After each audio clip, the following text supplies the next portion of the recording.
Let us finally do something. President Biden's frustration was clear as he demanded some kind of action on gun control. This comes as shootings across the country take over the headlines. And that includes one at a church parking lot in Iowa, one inside a hospital in Oklahoma, a grocery store in New York, and in a Texas elementary school. Thanks for joining us tonight at 6. I'm Yolanda Harris. And I'm Andrew Kinsey. Here in Central Ohio, city leaders in Worthington are taking matters into their own hands in an effort to stop the violence with stronger gun laws. 10 TV's Kevin Landers explains what they plan to do next week.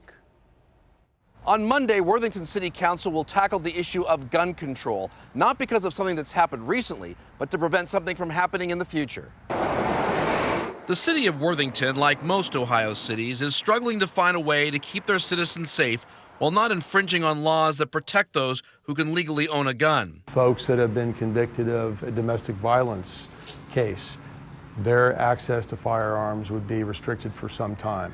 Red flag laws, these things make common sense that polls show broad majorities of the public support, but we've been unable to advance them in Columbus, so we're going to try to do what we can here in Worthington. Council President David Robinson penned this 3-page letter voicing his frustration about what he says is the lack of gun control legislation at the State House since the mass shooting 4 years ago at Parkland High School in Florida.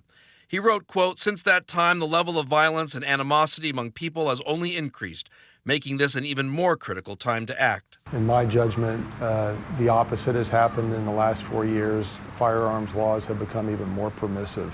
What we would like to be able to do is within the city of Worthington, a society that we know better than anyone else, that we would like to be able to introduce sensible gun legislation to protect the folks in Worthington, whether it's in parks or in schools or simply shopping in our historic downtown.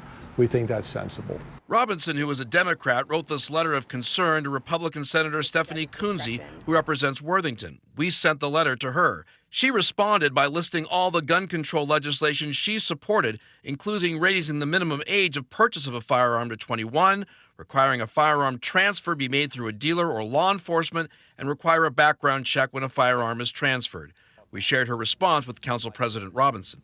I'm encouraged by what you just read. Robinson says he'd like lawmakers at the State House to ban assault rifles, require universal background checks, and ban the sale of high-capacity magazines. And he wants the ability to ban guns on public property in his city. People will say it sounds like Worthington is trying to attack the Second Amendment.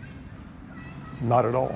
Not at all. What we are calling for is sensible policies related to firearms that neither infringe on basic rights of folks to own firearms, but also at the same time to protect public safety. On Monday, City Council will discuss several ordinances that they believe that they could legally pass on gun control. Once those ordinances are decided, they'll then have public hearings to allow others to weigh in. Reporting from Worthington, Kevin Landers, 10 TV News.